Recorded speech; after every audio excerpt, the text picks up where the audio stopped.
ওর শাস্তি হবে 5 ওয়াক্ত নামাজ জামাতের সাথে পড়তে হবে, ফজর সহ। আপনার মেয়েরে আমি সমাজের সামনে আনি নাই, কারণ আমি কোনো মায়ের ইজ্জত নষ্ট করতে চাই না, আমি আমার কোনো বোনের ইজ্জত নষ্ট করতে চাই না। যে অপরাধ করছে আমি সমাজে আইনা দাঁড় করে দিতে পারতাম, আমি মানা করছি, আমি বলছি না, আমি তার আনবো না। আপনার মেয়ের ইজ্জত আমি নষ্ট করি নাই, চাইলে আমি এখানে ওরা দাঁড় করে দিতে পারতাম। মানুষ দেখছেন, এখানে ক্যামেরা চলতেছে দুনিয়ায়, আমি আমার এই বোনের ইজ্জত আমি এভাবে নষ্ট করবো না। সে ভুল করছে, আমি এটাই বুঝাইতে চাইছি যে প্রকৃতভাবে দ্বিতীয়বার, আল্লাহর কসম করে বলতেছি, দ্বিতীয়বার যদি আমি এইরকম আর আরেকটা কথা যদি আমি আপনার মেয়ের নামে আর জীবনে শুনবো, এটা তরে শুদ্ধ আমি এখান থেকে খেদাই দেবো। কিন্তু যদি বউ কন্ট্রোল করতে না পারো, বউ নিয়ে অন্য জায়গায় জায়গা দেবে। আরেকবার যদি আমি দ্বিতীয়বার শুনবো, আর মোবাইল চালানো বন্ধ।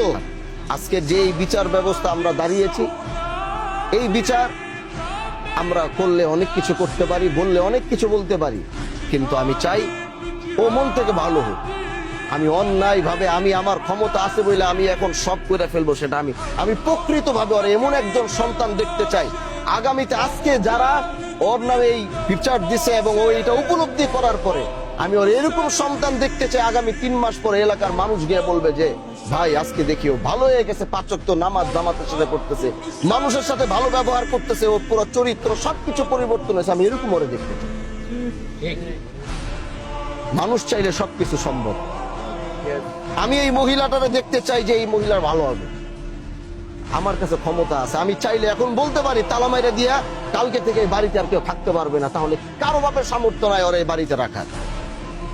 আমি যদি বলি এই বাড়ি তালা মাইরা এই মেয়ের ওরা থাকতে পারবে না, কেউ সামর্থ্য আছে ওরা নিয়ে এখন বাড়িতে রাখবে? বলেন পারবে কেউ নিয়ে রাখতে? আমি চাইলে সেটা বলতে পারি, আমি চাইলে সেটা করতে পারি, কিন্তু আমার হাতে ক্ষমতা আছে দেখেই যে আমি সেই ক্ষমতার ব্যবহার করব, বিষয়টা এরকম না। সমাজের মানুষের একটা ভুল হবে, সেই ভুলের পরিমাপটা দেখতে হবে যে দ্বিতীয়বার তাকে সুযোগটা দেওয়া যায় কিনা।